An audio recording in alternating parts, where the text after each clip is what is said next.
মনকে যদি আমরা মুক্ত, নির্মল ও অনাবৃত করিয়া রাখিতে পারি, তবে আমাদের জীবনে কোনো সংকট আসিবে না।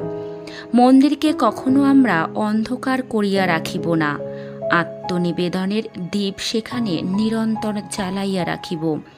ঘরে যখন আমরা আলো জ্বালাইয়া রাখি, তখন ভগবানের আবির্ভাব হয় এবং ইন্দ্রিয় তস্কররা সেখানে প্রবেশ করিতে পারে না। আর আমরা যদি জীবনকে সামিল করিয়া রাখিতে পারি, তবে সকল মন্দ আপনা হতেই দূরে সরিয়া যাইবে।